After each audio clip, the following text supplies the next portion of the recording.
Hello students. तो आज हम करने वाले हैं अपना ऑर्गेनिक केमिस्ट्री से एरोमेटिसिटी टॉपिक, और ये बहुत ही ज़्यादा आपका इम्पॉर्टेंट है, चाहे वो आपका CSIR नेट गेट या IIT JEE या IIT JAM, जितने भी कॉम्पिटिटिव एग्जाम है जहाँ पर ऑर्गेनिक केमिस्ट्री आपकी आती है वहाँ पे लेसन आपका बहुत ही ज़्यादा यूजफुल होने वाला है।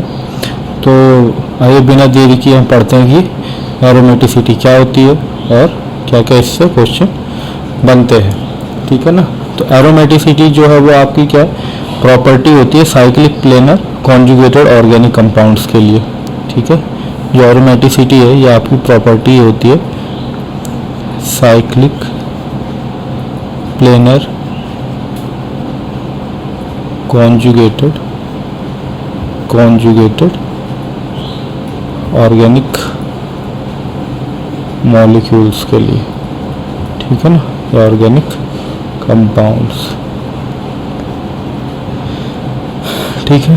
तो इसमें क्या होता है कि जो भी हमारे cyclic planar conjugated organic molecules हैं, ये क्या होता है अपने प्लेनर सिस्टम काउंटर पार्ट से, जो भी planar acyclic planar conjugated system होते हैं, ठीक है ना, एसाइक्लिक प्लेनर कॉन्जुगेटेड सिस्टम होते हैं, उनसे क्या होता है ये ज़्यादा स्टेबल होते हैं, उनसे क्या होते हैं ज़्यादा स्टेबल होते हैं, अनयूजुअल स्टेबिलिटी शो करते हैं, अनयूजुअल स्टेबिलिटी शो करते हैं।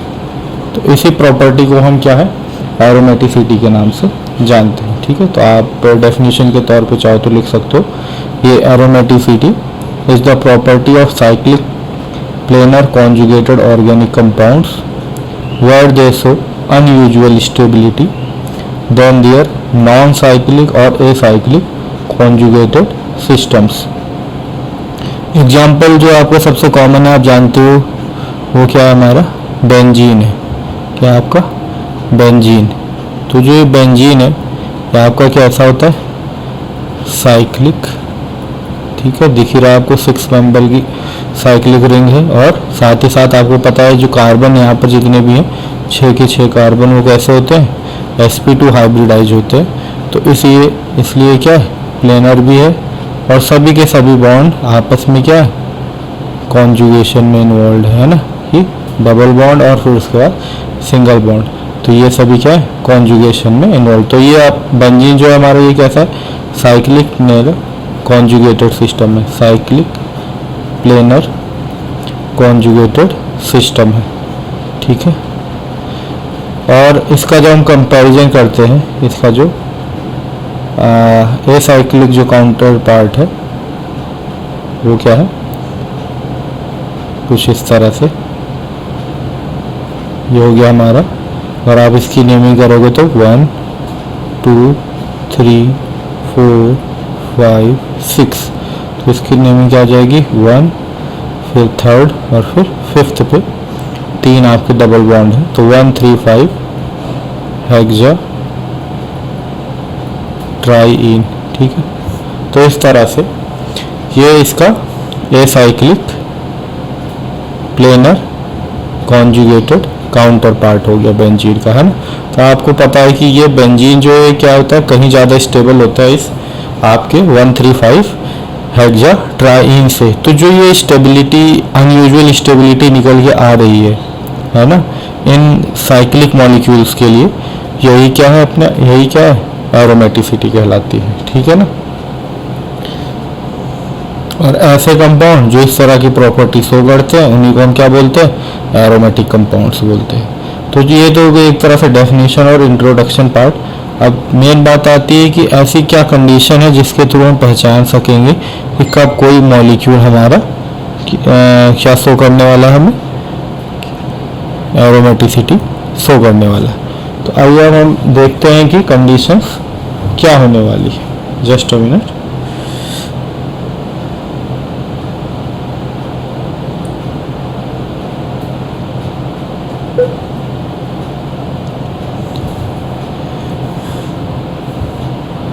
conditions for aromaticity. conditions for aromaticity। ठीक है, क्या क्या कंडीशंस होने वाली है? तो सबसे प्राइमरी कंडीशन तो यही होती है कि जो हमारा मॉलिक्यूल है वो कैसा होना चाहिए, साइक्लिक और प्लेनर होना चाहिए, साइक्लिक और प्लेनर होना चाहिए। तो साइक्लिक और प्लेनर, साइक्लिक तो आप देख के ही पहचान जाओगे साइकिल बनी।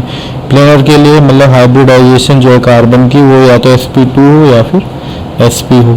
फिर दूसरा पॉइंट जो इसमें आता है वो ये है कि यहाँ पर कंप्लीट कॉन्जुगेशन होनी चाहिए। क्या होनी चाहिए, कंप्लीट कॉन्जुगेशन होनी चाहिए मॉलिक्यूल में throughout the system, complete conjugation throughout the molecule या throughout the cyclic molecule. ठीक है, तो जितने भी इसमें एटम है सभी पर कॉन्जुगेशन होना चाहिए, बीच में कॉन्जुगेशन आपको ब्रेक नहीं होना चाहिए। ठीक है, आपकी सेकंड कंडीशन ये। थर्ड कंडीशन जो आपकी क्या है कि जो पाई इलेक्ट्रॉन क्लाउड है, पाई इलेक्ट्रॉन क्लाउड है, जो pi electron cloud must follow Huckel's rule. ठीक है, जो पाई इलेक्ट्रॉन क्लाउड होगा उसको हकल रूल फॉलो करना मस्ट है। हकल रूल तो आपको पता ही क्या होता है, 4n+2 पाई इलेक्ट्रॉन सिस्टम। ठीक है, इस तरह से। और यहाँ पर जो ये n है, ये n की वैल्यू क्या होनी चाहिए, 0 1 2 3 4 इस तरह से होनी चाहिए। मतलब ये 0 से लेके 1 2 3 4 इंटीजर वैल्यू होगी। क्या वैल्यू होगी, इंटीजर वैल्यू होगी, मतलब फ्रैक्शन में नहीं हो सकती कभी भी। किस में नहीं हो सकती, फ्रैक्शन में नहीं हो सकती। अगर ये तीनों कंडीशन आपकी फुलफिल हो जाती है तो हम किसी भी मॉलिक्यूल को क्या बोल सकते कि वो एरोमेटिक मॉलिक्यूल है। तो हमने अब क्या देख लिया, डेफिनेशन देख ली और कंडीशन देख ली। ठीक है ना, तब हम एक एक करके इनको पढ़ने की कोशिश करेंगे एग्जाम्पल्स के थ्रू। ठीक है, इसमें एक कंडीशन और भी अगर आप चाहो तो लिख सकते हो कि जो हमारे एरोमेटिक मॉलिक्यूल्स होते हैं, एरोमेटिक मॉलिक्यूल्स होते हैं, इनका जो मैग्नेटिक बिहेवियर होता है वो हमेशा कैसा रहता है, डाईमैग्नेटिक रहता है। जो रिंग करंट बनता है इनका वो कैसा होता है, डाईमैग्नेटिक। तो एरोमेटिक मॉलिक्यूल्स आपके कैसे होते हैं, डाईमैग्नेटिक होते हैं। तो बस इतने आपके लिए बहुत है। अब हम एक एक करके नेक्स्ट एग्जाम्पल करेंगे जिससे हम बेहतर और समझ पाएंगे इसमें। ठीक है, तो आइए हम इसको पढ़ लेते हैं। पहला एरोमेटिक सिस्टम, 3 कार्बन सिस्टम मान लीजिए हम पढ़ते हैं इसमें। ये पहला एग्जाम्पल है एक तरह से इसका कि आपके पास कुछ इस तरह से दिया हुआ। ठीक है, अब हमें ये देखना है कि क्या ये हमारा मॉलिक्यूल एरोमेटिक है कि नहीं। तो सबसे पहले तो हम इसमें हाइब्रिडाइजेशन देख लेंगे, है ना। पहले तो हम ये देख लेंगे कि ये मॉलिक्यूल साइक्लिक है कि नहीं। तो हमें दिख रहा है कि हाँ ये तो साइक्लिक है ना। 3 कार्बन आपस में इस तरह से ज्वाइन हो रखे, साइकिल बना रहे। तो पहली कंडीशन ये फुलफिल हो गई कि ये साइक्लिक है। अब दूसरा हमें देखना है क्या ये प्लेनर है कि नहीं। तो हम इसमें हाइब्रिडाइजेशन चेक करेंगे तो ये तो आपको साफ दिख रहा है कि ये एल्कीन टाइप दिख रहा है, डबल बॉन्ड है। तो ये कार्बन क्या है, sp2 होगा। ये कार्बन भी आपका क्या होगा, sp2 होगा। और यहाँ पे एक कार्बोकेटाइन है तो ये भी क्या हो जाएगा, sp2 हो जाएगा। ठीक है, तो तीनों कार्बन यहाँ पर क्या है, sp2 हाइब्रिडाइजेशन है। इसका मतलब एक प्लेन में होंगे तो ये साइक्लिक भी और साथ ही साथ प्लेनर भी है। अब बात आती है क्या यहाँ पर कंप्लीट कॉन्जुगेशन है कि नहीं है ना। दूसरा पॉइंट हमें क्या चेक करना था, क्या इस मॉलिक्यूल में कंप्लीट कॉन्जुगेशन है या नहीं है। तो उसके लिए हमें क्या देखना पड़ेगा, उसके लिए हमें ये देखना है कि यहाँ से जब इलेक्ट्रॉन डीलोकलाइज हो रहा है तो बीच में कुछ ब्रेकिंग तो नहीं आ रही, कोई ऐसा तो नहीं आ रहा मॉलिक्यूल जिसकी हाइब्रिडाइजेशन क्या हो, sp3 आ रही हो। तो ऐसा कोई नहीं है, डायरेक्ट यहाँ पे कंप्लीट कॉन्जुगेशन हो सकता है। हाइब्रिडाइजेशन sp तो आपको पता है यहाँ पर क्या होगा, एक p ऑर्बिटल यहाँ पे क्या होंगे, वैकेंट इस तरह से अवेलेबल होंगे तीनों कार्बन। तो इलेक्ट्रॉन डेंसिटी एक कार्बन से दूसरे कार्बन को इस तरह से डीलोकलाइज हो सकती है पूरे थ्रू आउट द रिंग। ठीक है ना। तो अब हमने ये देखा कि ये यहाँ पर कंप्लीट कॉन्जुगेशन भी है। हमने दूसरी कंडीशन भी देख ली कि सेटिस्फाई हो रही है कि यहाँ पर क्या है, कंप्लीट कॉन्जुगेशन है। ठीक है, दूसरी कंडीशन भी हमने देख ली कि यहाँ पर कंप्लीट कॉन्जुगेशन है।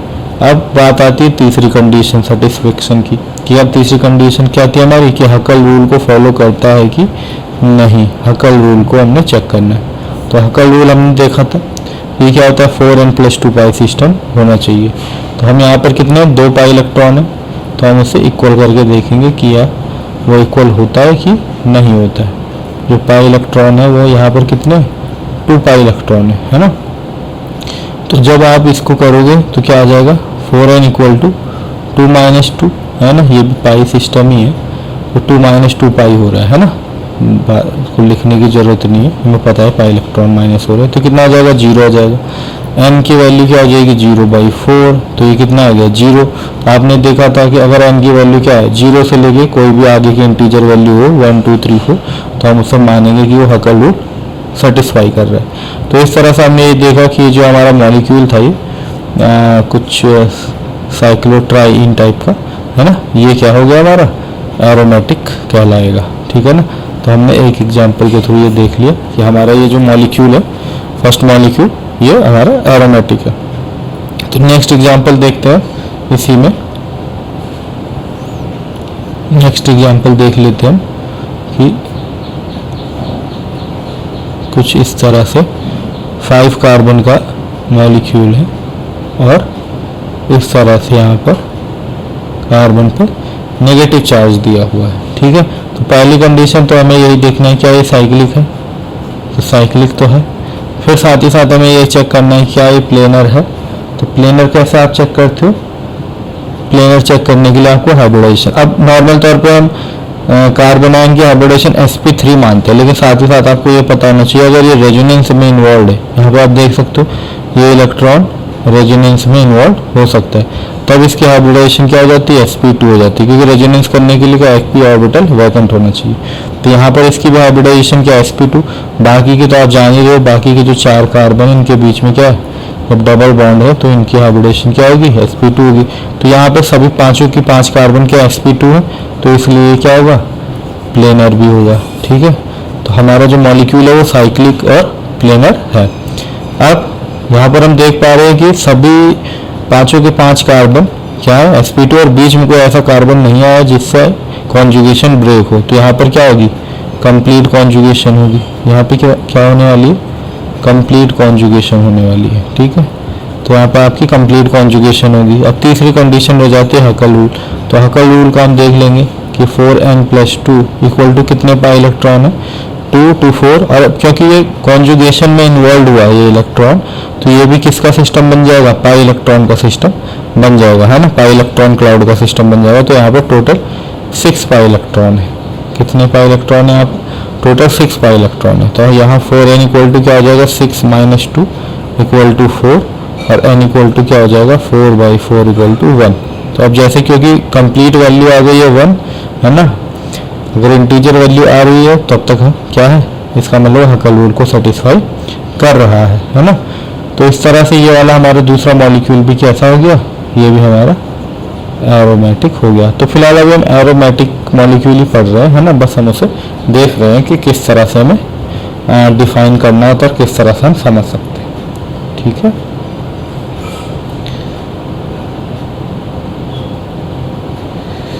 तो आप इस तरह से समझ गए होंगे और ये हर मॉलिक्यूल पर आपको अप्लाई करा जा सकता है। ठीक है ना।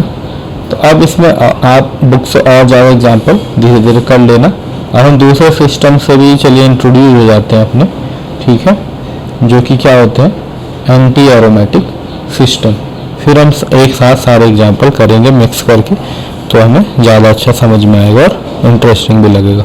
तो अब नेक्स्ट टॉपिक हम देख लेते हैं इसमें, एंटी एरोमेटिक सिस्टम या एंटी एरोमेटिसिटी, है ना, एंटी एरोमेटिक सिस्टम्स के बारे में पढ़ लेते हैं, एंटी एरोमेटिक सिस्टम्स। ठीक है, तो एंटी एरोमेटिक सिस्टम्स की अगर कंडीशंस या कैरेक्टरिस्टिक्स की बात करें तो ये कैसे होते हैं, ये भी साइक्लिक होने जरूरी है, और साथ ही साथ प्लेनर होने भी जरूरी है। अगर किसी को एंटी एरोमेटिक सिस्टम की कैटेगरी में आना है तो सब साइक्लिक और प्लेनर होना पड़ेगा। और ये कंडीशन तो क्या थी, एरोमेटिक के लिए भी थी। अब दूसरी कंडीशन देखते हैं, यहाँ पर भी क्या होना चाहिए, दूसरी कंडीशन भी सेम एरोमेटिक वाली होती है। यहाँ पे कंप्लीट कॉन्जुगेशन होता है। क्या होता है, complete conjugation of pi electron. ठीक है, कंप्लीट कॉन्जुगेशन होना जरूरी है यहाँ भी पाई इलेक्ट्रॉन का। और तीसरी कंडीशन आती है यहाँ पर, जो ये हकल रूल है, तो ये हकल रूल को फॉलो नहीं करते। ठीक है, यही तीसरी कंडीशन क्या है, इसकी मैच नहीं करती है। दे डोंट फॉलो हकल रूल, मतलब हकल रूल को फॉलो नहीं करेंगे, डोंट फॉलो हकल रूल। इंस्टेड ये क्या करते हैं, इसके अलावा ये फॉलो करते हैं, फॉलो 4n पाई सिस्टम, 4n पाई इलेक्ट्रॉन।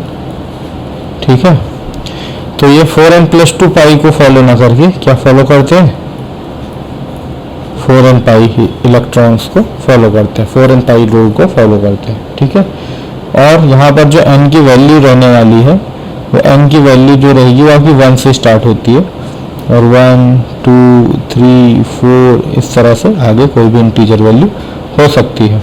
ठीक है, और मैग्नेटिक बिहेवियर की बात करी जाए तो जो इनका मैग्नेटिक बिहेवियर होता है एंटी एरोमेटिक कंपाउंड्स का, वो आपका पैरामैग्नेटिक होता है।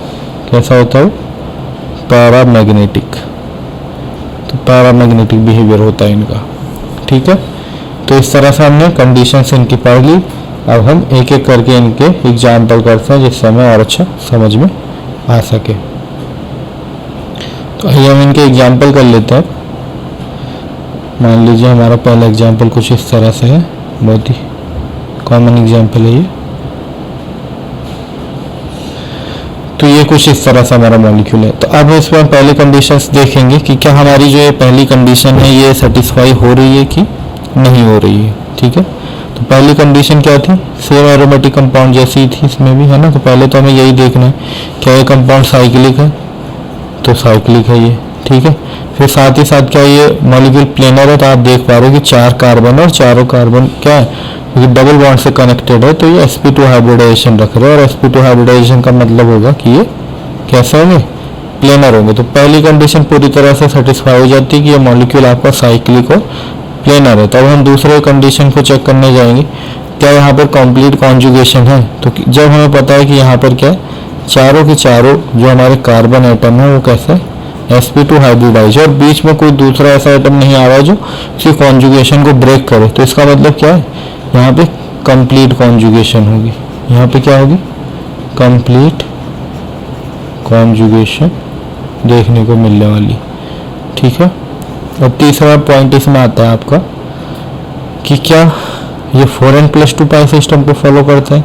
तो आप देखोगे यहाँ पर ये 4n + 2 पाई सिस्टम को फॉलो नहीं करेगा। एक बार हम पहले इसको एरोमेटिक की कैटेगरी में चेक करने की कोशिश करते हैं। तो हम हकल रूल अप्लाई करने की कोशिश करते हैं इसमें पहले, है ना, क्योंकि पहले तो हम यही सोचेंगे ना कि क्या ये कंपाउंड एरोमेटिक है कि नहीं है। तो मान लीजिए हमने इस पर 4n + 2 पाई हकल रूल लगाया, तो पाई इलेक्ट्रॉन के काउंट करेंगे तो 2 और 2 4 पाई इलेक्ट्रॉन से यहाँ पर, है ना। अब 4n = कितना हो जाएगा, 4 - 2 पाई इलेक्ट्रॉन = 2, और n = क्या हो जाएगा, 2/4, तो कितना हो जाएगा, हाफ। तो आप क्या देख रहे हो कि यहाँ पर हाफ आ रहा है, और हाफ नहीं आ सकता है ना। हमने क्या पढ़ा था कि हकल रूल जो हमने पढ़ा, तो उसके अकॉर्डिंग क्या होना चाहिए, n की वैल्यू 0 1 2 3 इस तरह से आ सकती है, पर कभी भी डेसिमल या फ्रैक्शन में नहीं आ सकती है ना। इसका मतलब इसने क्या हकल रूल तो फॉलो नहीं करा। तो अब हम नेक्स्ट उस पर जाएंगे कि क्या ये कंपाउंड 4n पाई सिस्टम को फॉलो करता है। तो हम उस पर अप्लाई कर लेंगे। तो 4n पाई इलेक्ट्रॉन = कितने हैं, 4 पाई। इसमें कितने इलेक्ट्रॉन है इस सिस्टम में, 4 पाई। तो अब क्या हो जाएगा, यहाँ पर हम देखेंगे कि इस तरह से आप करो, है ना, n पाई इलेक्ट्रॉन या n = क्या हो जाएगा, 4 पाई अपॉन 4 पाई, है ना। इस तरह से डायरेक्ट डिवाइड दे दोगे आप, पाई से पाई कैंसिल है, और यहाँ पे 1 आ जाएगा, है ना। समझ गए होंगे आप कैसे कर रहे हो। तो क्या हो जाएगा, n की वैल्यू 1 आ जाएगी। तो अब हमने देखा था कि अगर m की वैल्यू क्या रहती है 1 2 3 इस तरह से रहती है, कब? जब आप 4n पाई रूल को लगाते हो तो हम उसको किस कैटेगरी में रखते हैं? एंटी एरोमेटिक कैटेगरी में रखते हैं। लेकिन ये कंडीशन तब लगानी है जब हम ऊपर की दोनों कंडीशन चेक कर चुके होंगे तब, ठीक है। तो इस तरह से हमने देखा जो ये वाला हमारा कंपाउंड है, ये है ना साइक्लोब्यूटाडाइईन, ठीक है। अगर इसका नाम बोलें तो क्या होता है ये साइक्लोब्यूटाडाइईन। ये अपने आप में क्या है? एंटी एरोमेटिक सिस्टम है। कैसा ये? एंटी एरोमेटिक सिस्टम, ठीक है। तो आप समझ गए होंगे कि किस तरह से हमें इसे चेक करना होता है, ठीक है। अब नेक्स्ट एग्जांपल एक और लेते हैं, उसमें चेक करने की कोशिश करते हैं क्या वो मॉलिक्यूल एरोमेटिक है या एंटी एरोमेटिक है। तो कुछ इस तरह से है आपका एक मॉलिक्यूल, ठीक है। मान लीजिए हमने इसको ऐसे ऐसे और यहाँ पर कुछ इस तरह से दिया हुआ। तो अब इस मॉलिक्यूल के लिए हम चेक करेंगे तो पहला कंडीशन हम देखेंगे कि क्या ये मॉलिक्यूल साइक्लिक है। तो साफ दिख रहा है कि ये मॉलिक्यूल साइक्लिक है। फिर साथ ही साथ हमें ये देखना है कि ये मॉलिक्यूल प्लेनर है कि नहीं है। तो आप क्या देख रहे हो? ये तो साफ दिख रहा है आपको प्लेनर है, और क्योंकि यहाँ पर इस तरह से प्लस साइन लगा हुआ है, इसकी भी हाइब्रिडाइजेशन क्या होने वाली है? sp2 ही होने वाली है ना, कैटायन कॉन्जुगेशन में भी इन्वॉल्व है। ये भी sp2 है और ये बाकी सभी भी sp2 है, ठीक है। तो इस तरह से हम क्या देख पा रहे हैं कि ये मॉलिक्यूल साइक्लिक भी है और प्लेनर भी है। फिर दूसरा पॉइंट हम देख रहे हैं क्या है? कंप्लीट कॉन्जुगेशन है, क्योंकि कोई ब्रेकिंग नहीं है बीच में, सारे आपस में क्या कर सकते हैं? डीलोकलाइज कर सकते हैं। तो इसका मतलब यहाँ पर क्या है? कंप्लीट कॉन्जुगेशन भी है। यहाँ पर क्या है आपका? कंप्लीट कॉन्जुगेशन है, ठीक है। अब नेक्स्ट पॉइंट हमें चेक करना होता है हकल रूल को, है ना। हकल रूल पहले अप्लाई करके देखते हैं। अगर हकल रूल फॉलो नहीं होता है तो फिर हम 4n पाई रूल को अप्लाई करके देखेंगे।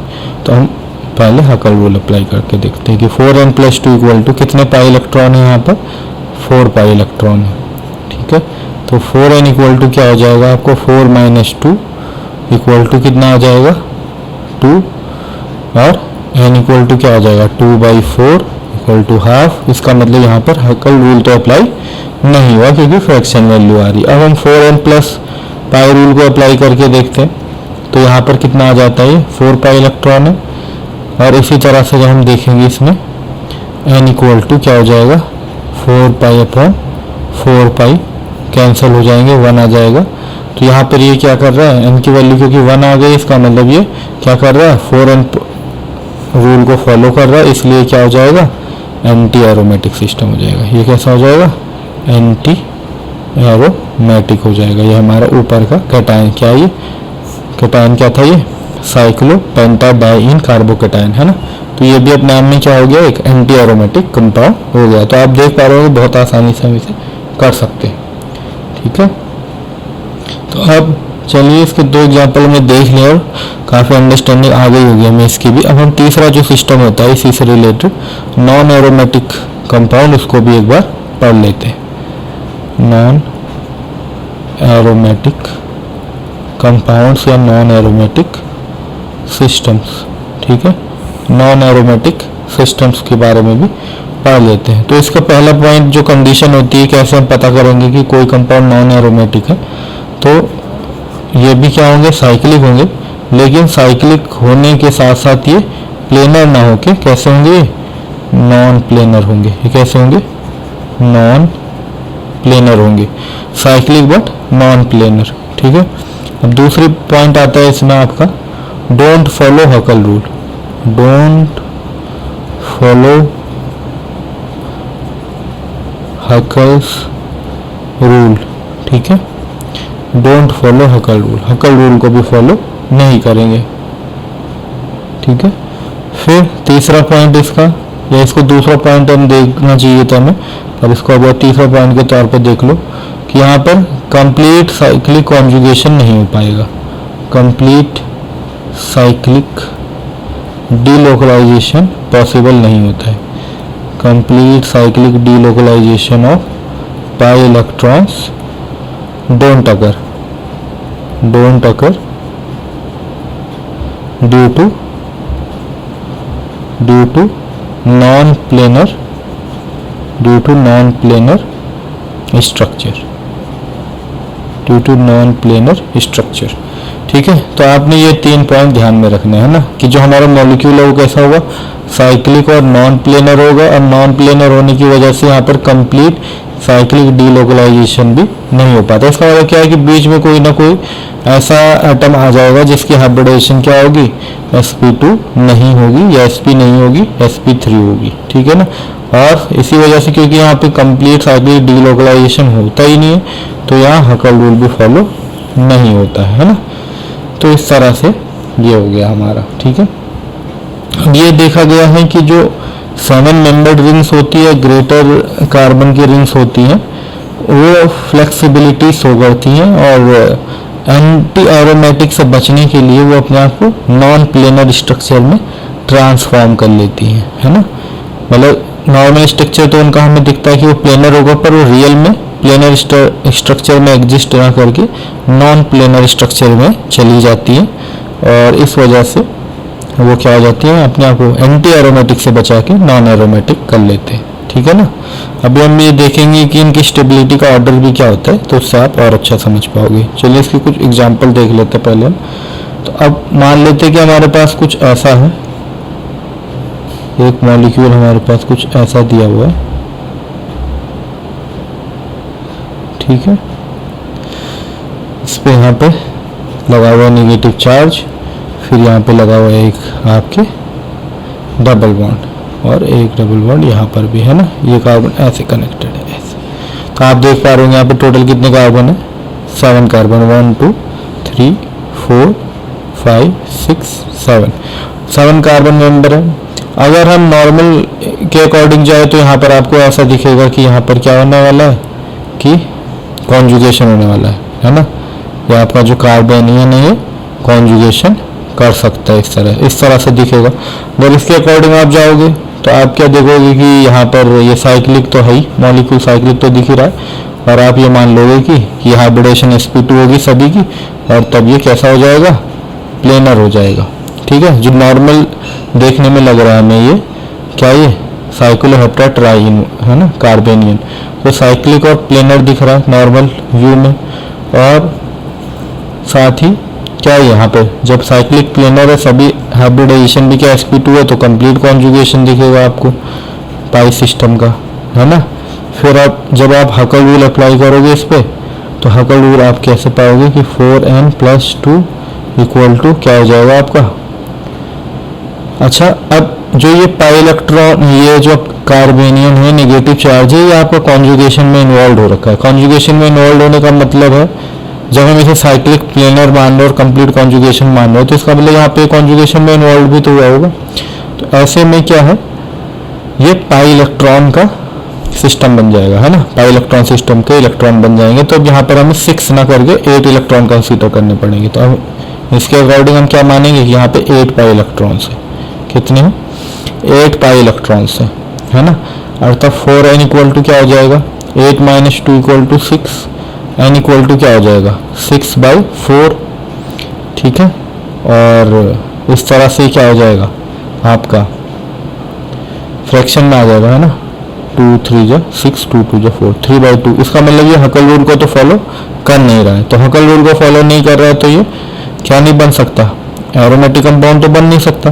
अब हम जब दूसरा रूल अप्लाई करने की कोशिश करते हैं इस पर 4n पाई वाला, तो हम क्या पाएंगे कि 4n पाई रूल जब हम इस पर अप्लाई करेंगे तो यहाँ पे 8 पाई इलेक्ट्रॉन है, और इस तरह से n की वैल्यू क्या हो जाएगी, 8 पाई/4 पाई = 2। तो n की वैल्यू 2 आ गई। इसके अकॉर्डिंग क्या हो जाएगा, ये इसने 4n पाई इलेक्ट्रॉन रूल को फॉलो कर लिया, और इसको क्या होना चाहिए, एंटी एरोमेटिक होना चाहिए, है ना, एंटी एरोमेटिक होना चाहिए। पर एक्चुअल में क्या है ना, कई जगह इसको बता देता है एंटी एरोमेटिक है कि ये मॉलिक्यूल, पर ये रियल में एंटी एरोमेटिक नहीं होता। जो भी मेंबर आपके 7 और उससे ऊपर चले जाते हैं, जब वो आपका एरोमेटिक नहीं बन पाते, तो उनकी कोशिश ये रहती है कि एंटी एरोमेटिक भी ना रहे। मतलब क्या है, मतलब ये है कि वो अपने स्ट्रक्चर को प्लेनर ना रख के नॉन प्लेनर कर लेते। इस तरह में रियल में वो एग्जिस्ट ही नहीं करते नेचर में, है ना। उनका स्ट्रक्चर क्या हो जाता है, थोड़ा बेंट हो जाता है ना। तो ये मॉलिक्यूल जो रियल में है वो कुछ इस तरह की शेप रखता है। ठीक है, रियल में जो ये मॉलिक्यूल है ये प्लेनर शेप ना रख के कुछ इस तरह से एग्जिस्ट करता है कि ये अपने एक कार्बन को क्या कर देता है, ऊपर निकाल देता है ना, ऐसे नॉन प्लेनर स्ट्रक्चर बना लेता है ये। ठीक है, तो अब यहाँ पर आप देख सकते हो 1 2 3 4 5 6 और 7। तो अब क्योंकि ये जो पाई इलेक्ट्रॉन्स है ये इतना ये वाला सिस्टम क्या चला गया है, ऊपर चला गया है, प्लेन में नहीं रह गया। तो अब इसकी हाइब्रिडेशन क्या हो जाएगी, sp3 हो जाएगी, है ना, क्योंकि ये प्लेन में नहीं है ना। तो अब कार्बन नॉर्मल उसमें जब तक प्लेनर नहीं है तब तक वो क्या है, sp3 हाइब्रिडेशन ही रखेगा, है ना, क्योंकि उसे रेजोनेंस के फायदा तो मिलने वाला है नहीं। ठीक है, तो इस तरह से वो sp3 में अपने इलेक्ट्रॉन रखता है। और बाकी का अब क्योंकि ये सिस्टम क्या है, नॉन प्लेनर है, तो बस ये आपस में थोड़ा बहुत ऐसे कॉन्जुगेशन सिंपल करने की कोशिश कर सकते हैं, है ना। ऐसा नहीं है कि कॉन्जुगेशन नहीं होगी, पर कॉन्जुगेशन कंप्लीट कॉन्जुगेशन नहीं होगी। जब तक कंप्लीट कॉन्जुगेशन नहीं होगी तब तक आपके हकल रूल या जो भी है 4 and पाई रूल वो फॉलो नहीं होते। तो ऐसे केस में ये रियल में ये मॉलिक्यूल तब कैसा बन जाएगा, साइक्लिक बट नॉन प्लेनर बन जाएगा। कैसा बन जाएगा, साइक्लिक बट नॉन प्लेनर। और जैसे नॉन प्लेनर हुआ तो बाकी की सारी बातें खत्म हो गई कि मतलब ना यहाँ पे कंप्लीट कॉन्जुगेशन होगा, ना ही हमने हकल रूल देखना है, ना ही हमने 4 and पाई रूल देखना है। तो इस हिसाब से फिर ये मॉलिक्यूल क्या बन जाएगा, आपका नॉन एरोमेटिक बन जाएगा, नॉन एरोमेटिक बन जाएगा, है ना। तो आई होप कि आप समझ गए होंगे कि मैंने क्या समझाना चाहा आपको, है ना। जब भी आपके मॉलिक्यूल जो 7 या उससे ऊपर के एटम्स हैं, अगर वो एरोमेटिक नहीं बन पा रहे, 4 and +2 पाई रूल को फॉलो नहीं कर पा रहे, तो वो 4 and पाई रूल को भी फॉलो नहीं करते, वो नॉन प्लेनर में ट्रांसफॉर्म कर लेते हैं खुद को, है ना। इसका नेक्स्ट एग्जांपल देख लेते हैं जो कि बहुत ही ज़्यादा फेमस एग्जांपल है इसका, है ना। वो क्या, साइक्लोऑक्टा टेट्राइन, है ना। इस वाले मॉलिक्यूल को देख लेते हैं। तो अगर नॉर्मल स्ट्रक्चर इसका बनाया जाए तो कुछ इस तरह से होता है ना। नॉर्मल स्ट्रक्चर जो अगर हम इसका बनाते हैं तो आपको पता है कि ये इस तरह से होता है।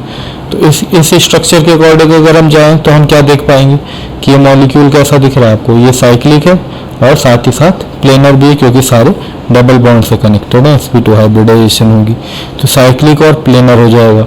फिर क्योंकि साइक्लिक और प्लेनर है, sp2 हाइब्रिडाइज सारे कार्बन एटम, तो यहाँ पे कंप्लीट कॉन्जुगेशन भी हो जाएगी।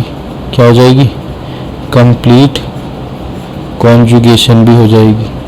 अब कंप्लीट कॉन्जुगेशन तो हो ही जाएगी, साथ ही साथ फिर जब इसमें हम क्या हकल रूल वगैरह अप्लाई करेंगे तो आप क्या देखोगे, अगर मान लो पहले हम हकल रूल ही चेक करते हैं तो 4 and +2 इक्वल टू कितना दिखेगा, हमें 8 पाई। फिर 4n इक्वल टू क्या हो जाएगा 6, 8 - 2 6, और फिर यहाँ पर 4n इक्वल टू क्या हो जाएगा 6/4, तो फ्रैक्शन में आ जाएगा, है ना, 2 से 3 से 4, 3/2। तो हकल रूल तो फॉलो हुआ नहीं, तो इसका मतलब एरोमेटिक सिस्टम तो बन नहीं सकता। लेकिन जब हम इस पर 4 and पाई क्लाउड वाला सिस्टम रूल चेक करेंगे तो हमें क्या मिलेगा, 8 पाई इलेक्ट्रॉन और n इक्वल टू क्या हो जाएगा 8 पाई/4 पाई इक्वल टू 2। तो इसका मतलब इसने क्या कर लिया, 4 and पाई रूल को फॉलो कर लिया। इसके अकॉर्डिंग इसको क्या बन जाना चाहिए था, इसके हिसाब से इसको एंटी एरोमेटिक बन जाना चाहिए, एंटी एरोमेटिक।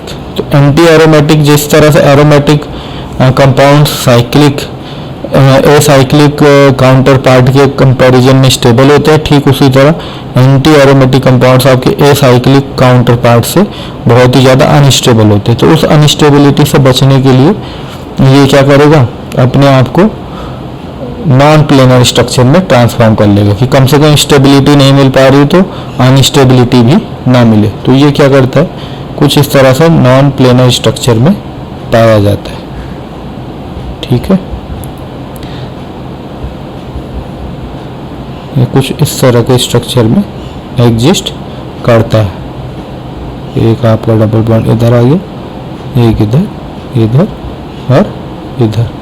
तो अभी ये क्या है, क्योंकि ये जो कार्बन है ये क्या है, प्लेन से बाहर चली गई है, तो अब यहाँ पर क्या आपको कंप्लीट कॉन्जुगेशन देखने को नहीं मिलेगा, है ना। कॉन्जुगेशन देखने को मिलेगा लेकिन कंप्लीट कॉन्जुगेशन देखने को नहीं मिलेगा। तो ये नॉन प्लेनर शेप है, ये कैसी शेप हो गई, नॉन प्लेनर, और नॉन प्लेनर होती ये सारी बातें खत्म हो गई है ना। जो यहाँ पे साइक्लिक प्लेनर था तो हम कंप्लीट कॉन्जुगेशन की बात कर रहे थे, पर वो अब यहाँ पॉसिबल ही नहीं है। तो जब पॉसिबल नहीं है तो हम इन रूल्स को भी यहाँ पे अप्लाई नहीं करेंगे, और ये सीधा हम क्या बोल देंगे कि ये सिस्टम क्योंकि नॉन प्लेनर है तो ये क्या होगा, नॉन एरोमेटिक होगा। ठीक है, जैसे ही आपका सिस्टम नॉन प्लेनर हुआ तो आपने डायरेक्ट क्या बोल देना साइक्लिक सिस्टम के लिए कि वो नॉन एरोमेटिक होगा, फिर उसमें और कोई रूल अप्लाई नहीं करना होता है ना। स्टार्टिंग में मैं आपको समझा रहा हूँ कि हाँ हमें तीनों इसकी कंडीशन चेक करनी है पहले, है ना। डायरेक्ट ऐसे नहीं बोल रहे कि हाँ ये नॉन एरोमेटिक है, पहले हमने चेक किया फिर हम बता रहे कि अच्छा इस वजह से ये नॉन एरोमेटिक हो रहा है। बाकी जब आप एग्जाम में क्वेश्चन करोगे तो आप डायरेक्ट कर सकते हो। अब हम नेक्स्ट इसमें देख लेते हैं। नेक्स्ट मॉलिक्यूल आपका कुछ इस तरह से है।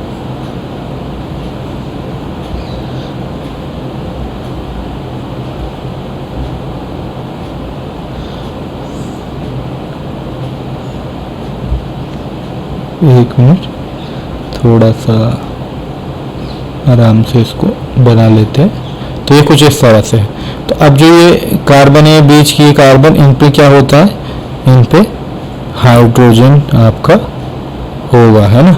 क्योंकि ये कार्बन क्या, इस कार्बन पे आप देखो इस कार्बन के कितने बॉन्ड बने, 2 और 1 3, तो चौथा कार्बन पे क्या होगा, हाइड्रोजन ही होगा। ऐसे इस वाले कार्बन के लिए भी आप देखोगे तो क्या होने वाला है, ठीक है ना। शायद मैंने थोड़ा सा यहाँ पे गड़बड़ कर दिया था, 1 मिनट। हाँ, इसको हम सही कर लेते हैं, एक कन्फ्यूजन ना हो, इसको मिटा देते हैं। 1 मिनट,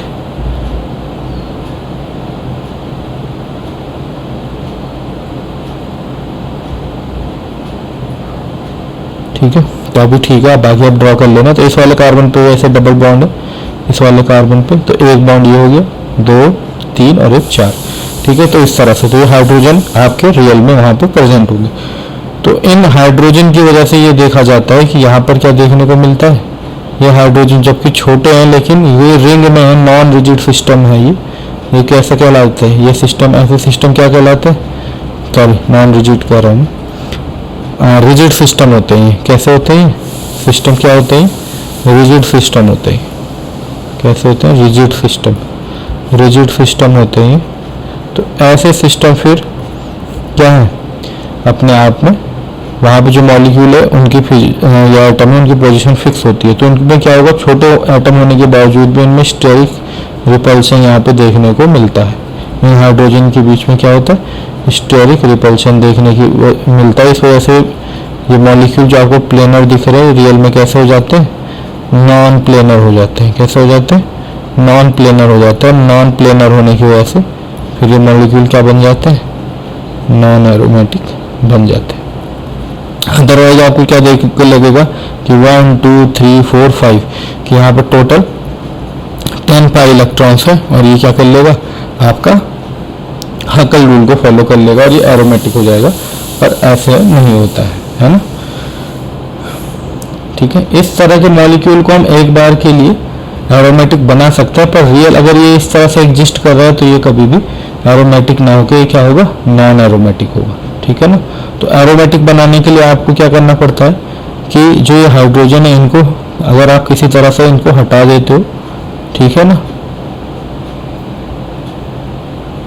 ठीक है ना, और इसकी जगह पे क्या आ जाता है, इन दोनों हाइड्रोजन की जगह पे एक बॉन्ड आ जाता है, तो ये कैसे बन जाते हैं, ये तब एरोमेटिक सिस्टम बन जाते हैं, है ना। एक तो इस तरह से कर सकते हैं, या फिर हम क्या कर सकते हैं कि इसी वाले सिस्टम पे पहले मान लीजिए इसको मैं ऐसे ओपन बनाता हूँ, इस बार डायरेक्ट नहीं बना रहा हूँ। यहाँ पे पहले हाइड्रोजन को हटाया, फिर हमने यहाँ पे जोड़ दिया, है ना। जो इलेक्ट्रॉन रह गए होंगे, मान लीजिए किसी की हेल्प से हमने बेस वगैरह की हेल्प से हमने इन हाइड्रोजन को रिमूव कर दिया, और जो इलेक्ट्रॉन यहाँ पे छूटे उसकी हेल्प से हमने एक इलेक्ट्रॉन यहाँ छूटा होगा, एक इलेक्ट्रॉन यहाँ छूटा होगा, उसकी वजह से हमने क्या बना दिया, बॉन्ड बना दिया, है ना। इस तरह से कुछ किया। और यहाँ पर भी अगर हम क्या करें कि बाकी के जो पाई इलेक्ट्रॉन्स है वो तो है, साथ ही इस तरह से हमने एक ब्रिज बना दिया, मान लीजिए पकड़ के। तो अब ये ब्रिज जो है ये ऊपर है, ये इस साइक्लिक रिंग का पार्ट नहीं है। तो अब जो ये बॉन्ड है ये आपस में क्या कर सकते हैं, डीलोकलाइजेशन कर सकते हैं विदाउट एनी हिंडरेंस, ठीक है ना। तो इस तरह से यहाँ पे कंप्लीट साइक्लिक डीलोकलाइजेशन पॉसिबल हो पाएगा। और बाकी ये साइक्लिक प्लेनर तो है ही, तो फिर ये मॉलिक्यूल क्या बन जाएंगे आपके, ये दोनों ही कंडीशन में तब एरोमेटिक बन जाएगा, है ना। तो इस तरह के सिस्टम को हम एरोमेटिक बना सकते हैं अगर हम ये जो ब्रिजिंग पोजीशन पर हाइड्रोजन इनको रिमूव करके या तो यहाँ पर एक सिंगल बॉन्ड लगा दे या फिर इस तरह से एक ब्रिज लगा दे जो कि सरपास कर जाएगा रिंग को, ठीक है। अब फोर्थ टाइप का सिस्टम हम देख लेते हैं इसी में, ठीक है, जिसे हम क्या बोलते हैं, होमो एरोमेटिक। क्या बोलते हैं, होमो एरोमेटिक, है ना। अभी तक हमने 3 पढ़ लिए हैं, aromatic, non aromatic, anti aromatic, है ना। और अब हम फोर्थ टाइम पढ़ने वाले होमो एरोमेटिक। तो होमो एरोमेटिक के लिए क्या होता है, ये आपके साइक्लिक कॉन्जुगेटेड सिस्टम ही होते हैं, ठीक है ना।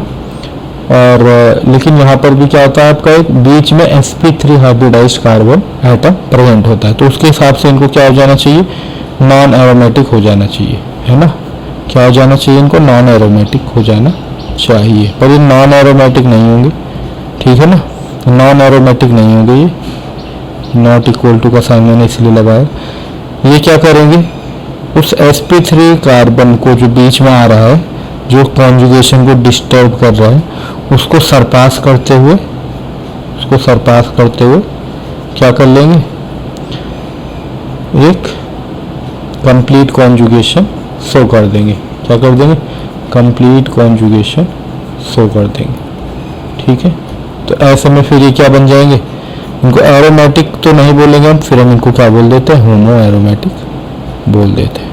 तो आप समझ रहे होंगे कि होमो एरोमेटिक कंडीशन कहाँ से आ रही है। होमो एरोमेटिक कंडीशन तब आ रही, देखो जब आपके एंटी एरोमेटिक सिस्टम कुछ थे, जब उन पर ऑप्शन आया था कि वो क्या बन जाए, वो एंटी एरोमेटिक से बच के नॉन एरोमेटिक बन जाए। ठीक उसी तरह जब किसी सिस्टम पे ये ऑप्शन आता है कि वो नॉन एरोमेटिक से एरोमेटिक की तरफ चला जाए, तो वो करता है ना। ये तभी हो पाएगा जब आपका सिस्टम नॉन एरोमेटिक से एरोमेटिक बन सकता है। तो उस केस में क्या होगा कि बीच में कोई sp3 कार्बन आ रहा होगा जो उसकी कंप्लीट कॉन्जुगेशन को डिस्टर्ब कर रहा होगा, उसको अवॉइड करते हुए, उसको सरपास करते हुए अगर वो कंप्लीट कॉन्जुगेशन कर पाएगा तो वो होमो एरोमेटिक कहलाएगा, है ना। एक तरह से समझ लो आप एरोमेटिसिटी ही अचीव कर रहे हो, एरोमेटिक ही है, पर क्योंकि एग्जैक्ट एरोमेटिक नहीं है तो हम उसको होमो एरोमेटिक मतलब एरोमेटिक जैसा, ठीक है ना, इस तरह से। तो इसके कुछ एग्जाम्पल जैसा हम देख लेते हैं, ठीक है ना। इसके एग्जाम्पल देख लेते हैं तो आपको और अच्छे से समझ में आएगा। मान लीजिए आपके पास कुछ ऐसा करके मॉलिक्यूल है, ठीक है ना, ठीक है, इस तरह से, इस तरह से, इस तरह से। यहाँ पर आपका लगा हुआ है प्लस चार्ज, है ना। मान लीजिए मैं 1 2 3 4 5 6 7 और 8, ये 7th कार्बन है। तो इस तरह से आप क्या देख रहे हो कि जो यहाँ पे मैंने 8th लिखा है, आप इसको ध्यान से देखो तो ये क्या है, ये sp3 कार्बन है, सॉरी ये क्या है, sp3 कार्बन है। एक मिनट, ये क्या है आपका sp3 कार्बन है, ठीक है। तो sp3 कार्बन होने का मतलब क्या है कि बीच में तो इसकी कॉन्जुगेशन ब्रेक हो जाएगी, यहाँ तक तो ठीक है कि यहाँ से ये कार्बोकेटायन है, इसकी हाइब्रिडेशन sp2 होगी, यहाँ पे कॉन्जुगेशन हो सकता है, इसके बीच में कॉन्जुगेशन हो सकता था, इसके बीच में कॉन्जुगेशन हो सकता था। पर जब ये पाई इलेक्ट्रॉन इधर जाना चाहेगा तो यहाँ पे इसको क्या है, 2 सिग्मा बॉन्ड मिल जाएंगे, है ना, कोई p ऑर्बिटल नहीं मिलने वाला। तो इसकी वजह से क्या होगा, इसकी कॉन्जुगेशन यहाँ तक नहीं पहुँच पाएगी, इस वाले 7th कार्बन तक, है ना। तो कंप्लीट कॉन्जुगेशन नहीं मिल पाएगी। तो कंप्लीट कॉन्जुगेशन अचीव कैसे हो कि अगर ये इस वाले कार्बन को सरपास कर दे, है ना। तो इसके लिए क्या करना होगा कि इसको इस 8th कार्बन को अपने प्लेनर सिस्टम से बाहर करना होगा, है ना। तो ये क्या करेंगे, कुछ इस तरह का स्ट्रक्चर रियल में बना लेते हैं, ठीक है ना। कुछ इस तरह का स्ट्रक्चर ये रियल में बना लेते हैं। एक मिनट, ठीक है। होपफुली कि हमने सही बनाया हो इसको। मान लीजिए यहाँ पर है, तो मान लीजिए यहीं से कार्बन गिन लेते हैं, है ना। 1 2, यहाँ पर भी एक कार्बन है ना, ये कार्बन है। 3 4 5 6 और 7, तो एक कार्बन कहीं ना कहीं इसमें मिस हो ही गया, है ना। इसको थोड़ा सा सही करने की कोशिश करते हैं, ऐसे ऐसे ऐसे ऐसे। अब होपफुली ये बन गया होगा। 1 2 3, यहाँ पे ये 4 है, 5 6 7 और ये 8, ठीक है।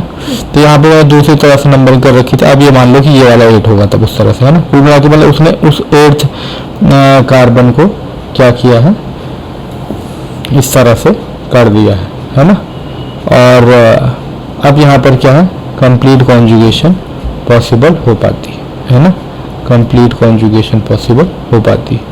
तो अगर आप इसको ऐसे दिखाना चाहो तो इसको ऐसे भी दिखा सकते, ठीक है। तो आप बनाने की कोशिश कर लेना इसको, मतलब समझ गए होंगे कि ये सब कब हो पा रहा है ना। तो इस तरह से, है ना। तो बस आपने यही देखना होता है कि क्या वहाँ पे क्या है, बीच में कोई एक sp3 कार्बन आने की वजह से एरोमेटिसिटी ब्रेक हो रही है, तो ये कंप्लीट कॉन्जुगेशन ब्रेक हो रहा है, तो हम वहाँ पर उसको होमो एरोमेटिक सिस्टम बोल देते हैं। बार बार आपको ऐसे बना के देखने की जरूरत नहीं है, बस आपको पता होना चाहिए कि कंडीशन क्या है। मान लीजिए कोई एक सिस्टम है, ठीक है ना। तो अब हम क्या देख पा रहे हैं कि ये जो कार्बन होगा हमारा, ये sp2 होगा, ये वाला कार्बन भी आपका sp2 होगा, ये तो कार्बोकेटाइन है, ये sp2 होगा, लेकिन ये जो कार्बन है ये आपका कैसा sp3 है। तो अब यहाँ से इस कार्बन पे तो कॉन्जुगेशन जाएगा, है ना। इस कार्बन से इस कार्बन पे भी कॉन्जुगेशन जा सकता है ना। सॉरी, इस पे नहीं जा सकता, sp3 पर जो ये बीच का कार्बन है ना, इस sp3 कार्बन की वजह से साइक्लिक कॉन्जुगेशन पूरी तरह से पॉसिबल नहीं हो पा रहा है। तो अगर इस वाले को यहाँ से क्या कर दें, हटा दें, तो हम क्या अचीव कर सकते हैं, कंप्लीट कॉन्जुगेशन अचीव कर सकते हैं। तो ये मॉलिक्यूल रियल में फिर कुछ इस तरह से एग्जिस्ट करता है, ठीक है। और यहाँ पर आपका क्या हो जाता है, तब इन कार्बन के बीच में, इन दोनों कार्बन जो रियल में पाई इलेक्ट्रॉन रख रहे, उनके बीच में कॉन्जुगेशन हो पाता है ना। और जो हमारा तीसरा कार्बन है sp3 वाला, ये बाहर चला जाता है ना। और ये पॉजिटिव चार्ज यहाँ पे मत लगा देना, है ना, ये गलती से लग गया। ये 8th कार्बन होगा जो sp3 कार्बन है ना। sp3 कार्बन होता है वही आपका क्या प्लेन से बाहर चला गया होता है। बाकी आप देख लेना कहाँ पे पॉजिटिव चार्ज, तो मान ली 7th पे, तो 7th पे लगा दीजिए, है ना। इस तरह से चलता रहेगा। तो इस तरह से आप समझ गए होंगे कि होमो एरोमेटिक कंपाउंड्स कब बनते हैं, है ना। मेन हमें उसको पता होना चाहिए था कंडीशन, तो आप आसानी से कर सकते हो। अब बात आती है इनके ऑर्डर की, कि स्टेबिलिटी ऑर्डर क्या रहता है इनका। स्टेबिलिटी ऑर्डर, ठीक है, जितने अभी तक हमने पढ़े उनका स्टेबिलिटी ऑर्डर अगर देखा जाए तो क्या होता है, जो एरोमेटिक कंपाउंड्स होते हैं वो सबसे ज़्यादा स्टेबल होते हैं आपके, ठीक है। फिर उससे थोड़ा लेस आपका स्टेबल होता है होमो एरोमेटिक, क्योंकि आपने देखा होमो एरोमेटिक क्या है, एक तरह से एरोमेटिक ही है वो, है ना, बस थोड़ा स्पेशल कंडीशन उसको प्रोवाइड करनी पड़ी है। फिर होमो एरोमेटिक्स के बाद क्या आ जाता है आपका नॉन एरोमेटिक। क्यों, क्योंकि ये एटलीस्ट एंटी एरोमेटिक तो नहीं, मतलब इसकी स्टेबिलिटी बढ़ी नहीं है, तो एटलीस्ट क्या है, घटी नहीं है अपने एसाइक्लिक काउंटर पार्ट की तरह, है ना। और सबसे लास्ट और सबसे लीस्ट स्टेबल जो होता है हमारा एंटी एरोमेटिक होता है। तो एंटी एरोमेटिक बहुत ही ज़्यादा अनस्टेबल होते हैं, है ना। ये जो एसाइक्लिक काउंटर पार्ट है उससे भी एक तरह से क्या होते हैं, अनस्टेबल होते हैं। तो अब इस तरह से हमने पढ़ लिए हैं चारों अपने। फिर इसमें एक दो टॉपिक और हैं आपके, क्वासी एरोमेटिक कंपाउंड, ठीक है, और non Huckel, lone pair and aromaticity, Craig's rule, ये कुछ टॉपिक रह जाते हैं। और साथ में फुलवेलिंग सिस्टम और एजुलिन, है ना। तो कुछ इंपॉर्टेंट टॉपिक आपके अभी रह गए हैं, ठीक है, जिसमें क्या है क्वासी एरोमेटिक कंपाउंड और आपका एजुलिन हो गया, और आपका क्रैक्स रूल भी इसी से रिलेटेड है ना। क्रैक्स रूल किन पे अप्लाई होता है ना। तो क्या हर किसी मॉलिक्यूल पे आपका जो हमारा हकल रूल है वो अप्लाई नहीं हो पाता। जब जो हमारे नॉन बेंजोनाइड सिस्टम होते हैं उनके लिए हमें क्रैक्स रूल अप्लाई करना पड़ता है ना। तो वहाँ पे हम क्रैक्स रूल पढ़ लेंगे, और साथ में ये भी इसी में एक टर्म आ जाएगा कि नॉन हकल लोन पेयर क्या होते हैं। तो ये कुछ छोटे छोटे माइनर टॉपिक और रह गए जिनको हम नेक्स्ट वीडियो में कर लेंगे, और साथ ही साथ कुछ और क्वेश्चंस भी कर लेंगे जिससे हमारी अच्छी प्रैक्टिस हो जाए। बाकी मैंने आपको अच्छे से समझा दिया और आप जाके अपने क्वेश्चन ट्राई कर सकते हो, ठीक है। तो आज के लिए इतना ही रहने देते हैं। Thank you so much. और अगर आपको ये वीडियो पसंद आ रहा है तो आप यहाँ पे अपना सब्सक्राइब कर चैनल को, और साथ ही साथ कमेंट करके बताएं कि और क्या इम्प्रूवमेंट लाई जा सकती है जिससे आपको और अच्छे बेटर लेक्चर मिल सके। तो आज के लिए इतना रहने देते हैं। Thank you.